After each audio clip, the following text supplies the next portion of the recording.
نماز کے دوران آسمان کی طرف دیکھنے سے کیوں منع کیا گیا ہے؟ دوستو، سائنس بھی حضرت محمد مصطفیٰ صلی اللہ علیہ وآلہ وسلم کا ایڈریس پوچھ رہی ہے، اور آپ صلی اللہ علیہ وآلہ وسلم نے بیت الخلاء میں تھوکنے سے کیوں منع فرمایا؟ آج کی جدید سائنس اور سائنسی تحقیق نے فرمودات نبی صلی اللہ علیہ وسلم کی حقانیت کو ثابت کر دیا ہے۔ ناظرین، آپ صلی اللہ علیہ وآلہ وسلم نے فرمایا کہ نماز فجر جو ہے نا، فجر، اشراق، عصر، مغرب اور عشاء کے دوران سونے سے باز رہا کرو۔ آج میڈیکل سائنس نے یہ ڈسکور کیا ہے کہ کرۂ ارض پر فجر اور اشراق کے دوران آکسیجن کی مقدار بہت کم ہوتی ہے۔ اگر ہم اس وقت سو جائیں تو ہماری طبیعت میں بوجھل پن آ جاتا ہے اور ہم آہستہ آہستہ چڑچڑے اور بیزار ہو جاتے ہیں۔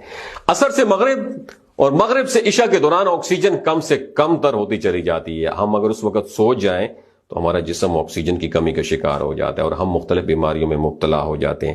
ان 10 بیماریوں میں دمہ بھی شامل ہے، لہٰذا یہ اوقات سو کر نہ گزاریں، آپ پوری زندگی صحت مند رہیں گے۔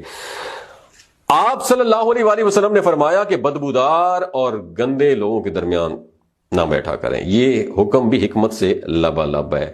بدبو انسان کو ڈپریس کرتی ہے، جبکہ خوشبو ہماری توانائی میں اضافے کا باعث بنتی ہے۔ انسان اگر روزانہ 10 منٹ بدبودار اور گندے لوگوں میں بیٹھنا شروع کر دے تو یہ 20 دنوں میں ڈپریشن کا شکار ہو جائے گا۔ آپ صلی اللہ علیہ وآلہ وسلم